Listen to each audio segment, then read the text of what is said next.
అన్నం సతీష్ ప్రభాకర్ ఈ బాపట్ల నియోజకవర్గంలో శాసనసభ్యుడు కోన రఘుపతి గారి మీద మరియు కార్యకర్తల మీద అనేక ఆరోపణలు చేయడం జరిగింది.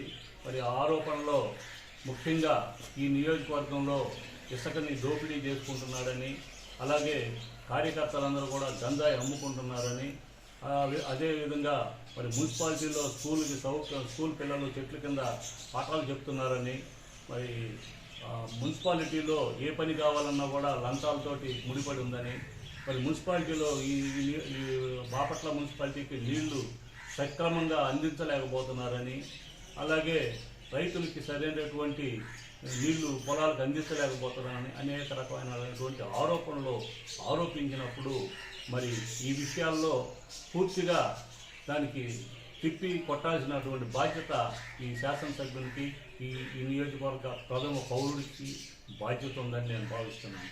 ఎందుకనంటే మరి ఇసుకని గోతులు తవ్వి 100 అడుగులు గోతులు తవ్వి మరి తీసుకున్నప్పుడు మరి అది ఎక్కడ ఉంది అని చెప్పి ప్రతిపక్షాలని పార్టీలని మీడియాలని తీసుకెళ్ళి ఎక్కడుందో చూపించమని చెప్పి నిరూపించుకోవాల్సిన బాధ్యత మీ మీద ఉంది.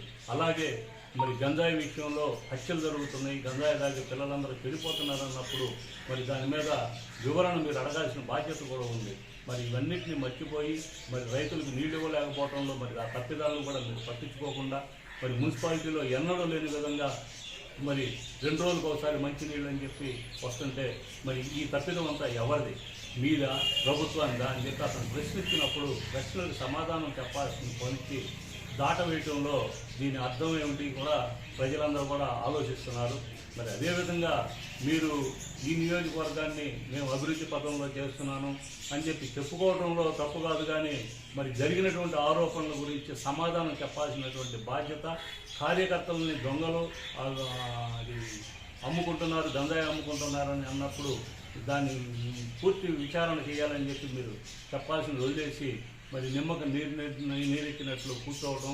అదే కాకుండా మొన్న గత రోజుల్లో మరి రీసెంట్గా ఒక మీటింగ్లో నన్ను ఓడించేవాళ్ళు లేడు, ఆర్థికంగా కానీ అంగబలం కానీ అన్నింటిలో కూడా నేను చాలా మునగాడిని, మళ్ళీ హ్యాట్రిక్ కొడతాను, నన్ను మించిన వాళ్ళు లేడు అని చెప్పానంటే ఇది మీ బలం కాదు. ఇక్కడ పార్టీ సింబల్ ఎత్తి జగన్మోహన్ రెడ్డి గారు నీ మీద నమ్మకం పెట్టి ఒక సింబల్ ఎత్తి నువ్వు గెలుచుకుని రా అని చెప్పి పంపటంలోనే అంతే తప్ప ఇది వ్యక్తిగతంగా మీ గెలుపని మాత్రం మీరు ఎప్పుడు అపోహపోవద్దు. ఎందుకంటే గతంలో మీరు ఇండిపెండెంట్ చేసి ఓడిపోయిన సంగతులు కూడా మీరు గుర్తు తెచ్చుకోవాలి. అంతేకాకుండా మరి మీ నాన్నగారు చేశాడు, వాళ్ళ నాన్న చేశాడా, వీళ్ళ నాన్న చేశాడా అని చెప్పి మాట్లాడుకున్నప్పుడు కొంచెం ముందు వెనక ఆలోచించి మాట్లాడుకోవాలి. మీ నాన్నగారు చేసిన మంచి పనులు ఉన్నాయి, చెడ్డ పనులు ఉన్నాయి. మరి గవర్నర్గా ఉన్నప్పుడు మరి ఒక రకమైన ఆరోపణలు చేసి సస్పెండ్ అయ్యారనే ఆరోపణలు మాత్రం ఉన్నాయి. మరి వాటన్నిటిని కూడా నిజాలు కాదనలేము కదా.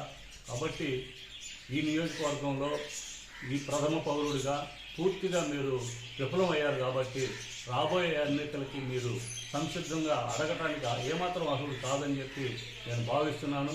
అదేవిధంగా నేను జగన్మోహన్ రెడ్డి గారికి వీడియో చేరేటట్టుగా చేరాలని కోరుకుంటూ సెలవు తీసుకుంటున్నాను.